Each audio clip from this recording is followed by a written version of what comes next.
അച്ചായന് നേരം വെളുത്തേ എന്ന് പറയേണ്ട ഒരു കൗതുകമാണുള്ളത്. കേരളത്തില് ഏറ്റവും മോശമായ രീതിയിൽ മുസ്ലിം വിരോധം പ്രചരിപ്പിച്ചിരുന്ന ഒരു വ്യക്തി ശ്രീ മാത്യു സാമുവല. സാക്ഷാൽ പോപ്പ്, മഹാനായ പോപ്പ്, ക്രിസ്ത്യാനികളുടെയും കത്തോലിക്കരുടെയും പരമാധ്യക്ഷനായ പോപ്പിന്റെ മരണത്തിൽ പോലും വ്യാജ വാർത്ത ചെയ്ത് മുസ്ലിങ്ങളെ അപകീർത്തിപ്പെടുത്താൻ ശ്രമിച്ചൊരു വ്യക്തിയാണ് ഇദ്ദേഹം. ഇദ്ദേഹത്തിന്റെ പുതിയൊരു വീഡിയോ ഉണ്ട്, എല്ലാരും കേൾക്കേണ്ട വീഡിയോ ആണ്. വികൃത ഇന്ത്യ, എന്തും സംഭവിക്കാം, ഏതും പ്രതീക്ഷിക്കാം. നമുക്ക് ആ വീഡിയോ ജസ്റ്റ് ഒന്ന് കേൾക്കാം. നമുക്ക് ആ വീഡിയോ ഒന്ന് കേട്ടിട്ട് അത് അദ്ദേഹത്തിന്റെ കൗതുകമുള്ള പല ഉൾക്കാഴ്ചകളും ഉണ്ട്. അദ്ദേഹം പറയുന്നതിൽ, അതായത് ഒരു ക്രിസ്ത്യാനിയെ അവസാനം തൊട്ടപ്പോൾ അദ്ദേഹത്തിന് നൊന്തു എന്നുള്ളതാണ് അതിന്റെ സത്യം. അതായത് ഇത്രയും കാലം പലപ്പോഴും നമ്മുടെ മുസ്ലിം സഹോദരന്മാരെയും ബാക്കിയുള്ളവരും ദ്രോഹിക്കുമ്പോൾ അതിന് കൈയടിച്ചിരുന്നൊരു വ്യക്തിയാണ് ഇദ്ദേഹം. എന്തായാലും ഇദ്ദേഹത്തിന് ഇപ്പൊ ഒരു തിരിച്ചറിവ് ഉണ്ടായത് സന്തോഷകരമാണ്. നമുക്കൊന്ന് നോക്കാം. ഈ വീഡിയോയുടെ കണ്ടന്റ് എന്ന് പറയുന്നത്, ഞാൻ ഇതുമായിട്ട് ബന്ധപ്പെട്ട് 2-3 വീഡിയോ നേരത്തെ ചെയ്തിട്ടുണ്ട്. ചില സന്ദർഭങ്ങളിലൊക്കെ ഞാൻ സംഘപരിവാറിനെ ന്യായീകരിച്ചിട്ടുണ്ട്. അതായത് ഈ പറയുന്ന ക്രൈസ്തവർക്കെതിരെയുള്ള പല അറ്റാക്കുകളും ഉണ്ടാകുന്ന ഒരു ചെറിയ ആളുകളിൽ നിന്നാണ്. അതൊരു പൂർണ്ണമായിട്ടും സംഘപരിവാറിനെ താറടിക്കാൻ പറ്റില്ല, BJPയെ താറടിക്കാൻ പറ്റില്ല എന്നും പറഞ്ഞുകൊണ്ട് ഞാൻ വീഡിയോ ചെയ്തു. പിന്നീടത് ഇതുമായിട്ട് ബന്ധപ്പെട്ട് പല സ്റ്റഡികളും നടത്തി പല ആൾക്കാരെയും പോയി നേരിട്ട് കണ്ടു. അതായത് ഈ പറയുന്ന സംഘപരിവാറിന്റെ ലീഡേഴ്സ് ആണെങ്കിലും അതേപോലെ തന്നെ ക്രൈസ്തവ ലീഡേഴ്സ് ആണെങ്കിലും ഈ വിക്റ്റിമായിട്ടുള്ള ആൾക്കാരെയൊക്കെ നേരിട്ട് കണ്ട്, അപ്പൊ അത് ബോധ്യമായിട്ടാണ് കഴിഞ്ഞ ഒരു മാസം മുമ്പ് ഞാൻ 2ഓളം വീഡിയോ ചെയ്ത്. അതിനകത്ത് ഞാൻ പറഞ്ഞ സംഘടിതമായിട്ടുള്ള ആക്രമണമാണ്. അതിന് പൂർണ്ണമായിട്ടും ഗവൺമെന്റിന്റെ അപ്പാരറ്റസ് പൂർണ്ണമായിട്ട് അവരുടെ കൂടെ നിൽക്കുകയാണ്. അതാണ് പോയിന്റ്. മുഖ്യമന്ത്രിയുടെ അടക്കം ഒരു മുഖ്യമന്ത്രി കള്ളം പറയുവാണ്. ഈ സംഘപരിവാർ കൊടുത്ത ഗവൺമെന്റ് പോലീസും ആളുകൾ പറയുന്നത് മതപരിവർത്തനം, അതായത് നിർബന്ധിത മതപരിവർത്തനം.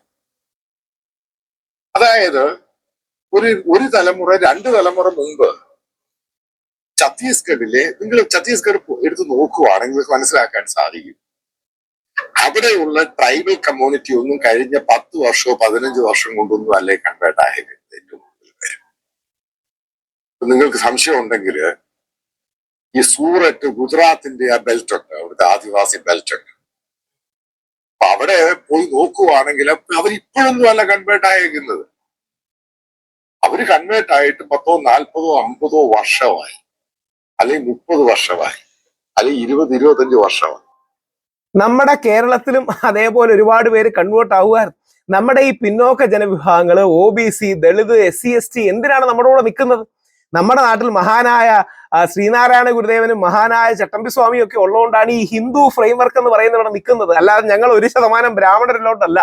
ഈഴവ സമൂഹത്തിൽ നിന്ന് ശ്രീനാരായണ ഗുരുദേവനും, നായർ സമൂഹത്തിൽ നിന്ന് ചട്ടമ്പി സ്വാമിയും, ഭാരതകേസരി മന്നത്ത് പത്മനാഭനും, മഹാത്മാ അയ്യങ്കാളിയും, ശുഭാനന്ദ ഗുരുദേവനും ഇവരൊക്കെ ഉണ്ടായി നമ്മുടെ തന്നെ സമുദായം നന്നാക്കാം എന്ന് പറഞ്ഞുകൊണ്ടാണ്. ഇല്ലെങ്കിൽ എന്തിനാണ് ഇവർ നിൽക്കുന്നത്? ഈ ആട്ടും തുപ്പ് സഹിച്ച്, ഈ ജാതീയത സഹിച്ച്, ഈ ഉച്ചനീചത്വം സഹിച്ച് ഈ പാവങ്ങൾ എന്തിനാണ് നിൽക്കുന്നത്?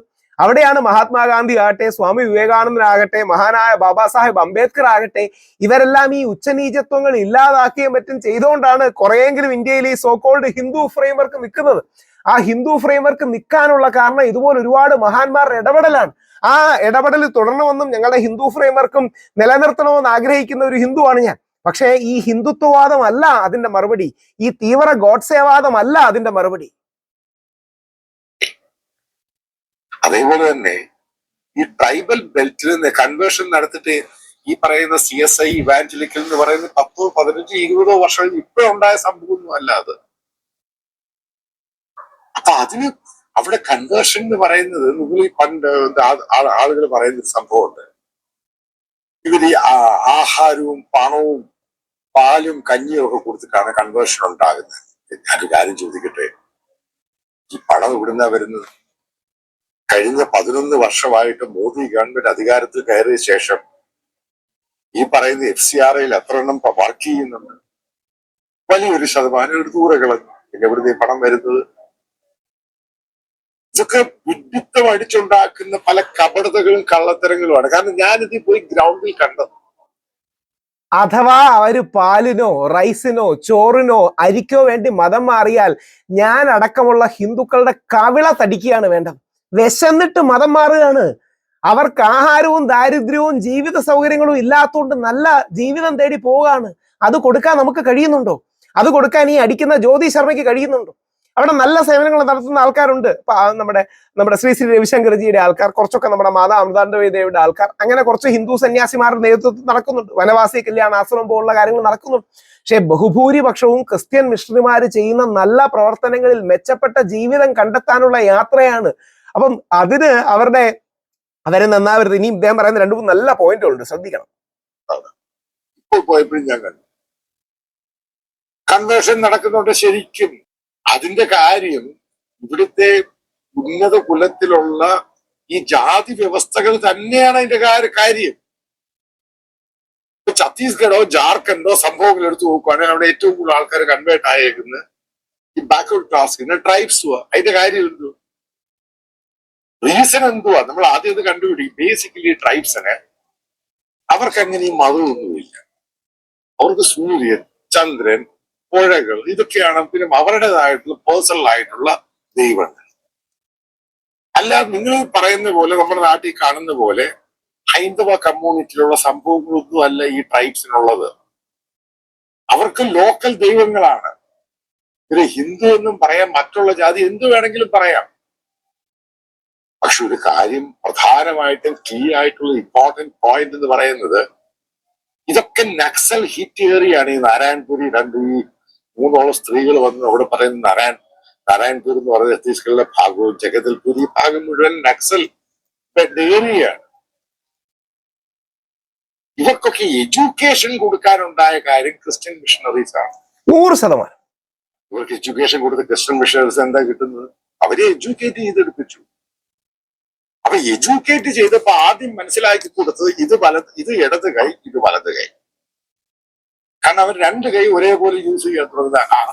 നിങ്ങൾ ശരിക്കും മനസ്സിലാക്കണം ഇന്ത്യയുടെ ട്രൈബൽ ആണെങ്കിലും ഇന്ത്യയുടെ നോർത്ത് ഇന്ത്യയിലും വെസ്റ്റേൺ ഇന്ത്യയിലും ബാക്ക്വേർഡ് ക്ലാസിനെ പറ്റി. ഭയങ്കര ദാരിദ്ര്യമാണ് ജീവിക്കുന്ന വേറൊരു, അവരെ ഈ പറയുന്ന അവിടെയുള്ള OBC ആണെങ്കിലും മറ്റുള്ള അപ്പർ കാസ്റ്റും താമസിക്കുന്നത് അവരെ താമസിപ്പിക്കത്തില്ല. അവര് വേറെ വളരെ ദൂരെ മാറിയിട്ടാണ് അവർ താമസിക്കുന്നത്. പക്ഷെ അവര് ജോലി ചെയ്താൽ, അവരിതിന് അവരുടെ പാടത്തിറങ്ങി ജോലി ചെയ്താൽ മാത്രമേ ഇവർക്ക് ജോലിക്കാരെ കിട്ടത്തുള്ളൂ. അവിടെയുള്ള ഈ ധനികന്മാരും അതേപോലെ ഇഷ്ടം പോലെ അഗ്രികൾച്ചർ, നിങ്ങൾക്കറിയാം അഗ്രികൾച്ചറാണ് അവിടുത്തെ മെയിൻ ആയിട്ടുള്ള സംഭവം. അവിടെ ജോലി ചെയ്യാൻ ഇവര് വേണം. ഇവർക്ക് എഡ്യൂക്കേഷൻ കിട്ടി, അതേപോലെ തന്നെ ഇവർ ഇംഗ്ലീഷ് എഴുതാൻ തുടങ്ങി, അതുപോലെ ഇവർക്ക് ഗവൺമെന്റ് ജോലികളിലും മറ്റുള്ളിടത്തും ജോലി കിട്ടാൻ തുടങ്ങി. സ്കിൽ മാനേജ്മെന്റ് അവർക്ക് പലയിടത്തും ജോലി കിട്ടുക, ചെറുപ്പക്കാർക്ക് ജോലി കിട്ടാൻ തുടങ്ങി. ഇവരൊന്നും പഴയ പോലെ ഈ പറയുന്ന ആൾക്ക് ഈ എഡ്യൂക്കേഷനും ഒക്കെ കിട്ടിക്കഴിഞ്ഞപ്പം ഇവിടെ പഴയ പോലെ താങ്ങി പിടിച്ച് യജമാനൻ ഏമാനെന്ന് പറഞ്ഞു പോകാതായി. ഇതൊരു കാരണം. ഇവർക്ക് ജോലിക്ക് ആളെ കിട്ടാതായി.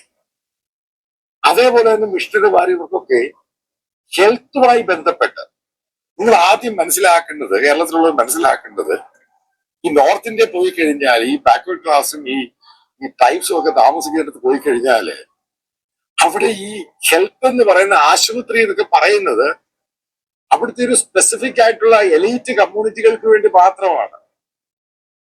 അതുകൊണ്ടാണ് പല NGOs ഈ നക്സൽ ഏരിയയിലൊക്കെ കയറി വരുന്നത്. കാരണം അവരെ സഹായിക്കാൻ ആരുമില്ല. അങ്ങനെ അവർക്ക് ഹെൽത്ത്, അതിനുവേണ്ടി ജോലിക്കാരായിട്ട് നാരായൺപൂരിൽ നിന്ന് ദുർഗിലോട്ട് ട്രെയിനിൽ ആള് വരുന്നു. ഇവിടുത്തെ ചില BJP ആൾക്കാർ പറയുന്നത് അവരെ ടിക്കറ്റ് എടുത്തില്ല. ഇത് ബേസിക്കലി അവിടുത്തെ മാത്രം കാര്യമല്ല. ഈ നോർത്ത് ഇന്ത്യൻസിന് ആൾക്കാർക്കൊന്നും അറിയത്തില്ല വണ്ടിയെ യാത്ര ചെയ്യാൻ ടിക്കറ്റ് വേണോ വേണ്ട എന്നുള്ളൂ. ആരെങ്കിലും ചോദിക്കാൻ അവർ ടിക്കറ്റിന്റെ പൈസ കൊടുക്കും. ഇപ്പൊ ടിക്കറ്റ് എടുക്കണമെന്ന് നിന്നാലും അവർക്ക് ഇതിനെപ്പറ്റി ഒന്നും ധാരണയൊന്നുമില്ല.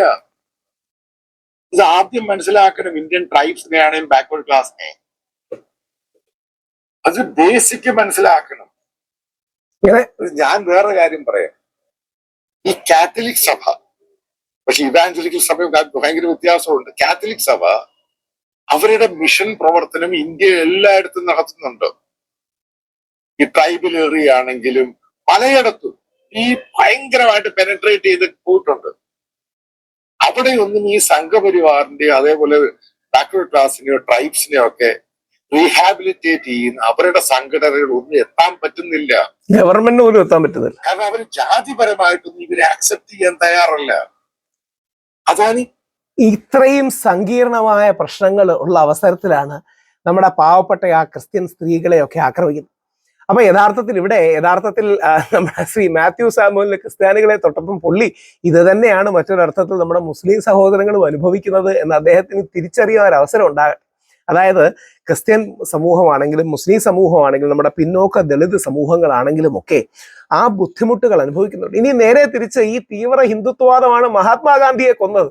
അതായത് സവർണ സമുദായത്തിൽ ജനിച്ച വൈശ്യ സമുദായമാണ് ഗാന്ധി ജനിക്കുന്നത്. വൈഷ്ണവനായിരുന്ന യഥാർത്ഥ ശ്രീരാമഭക്തരായിരുന്ന മഹാത്മാഗാന്ധിയെ പോലും തീവ്ര ഗോഡ്സേവാദികൾക്ക് ഇഷ്ടമായിരുന്നില്ല. കാരണം അതൊരു തരം ഭ്രാന്താണ്.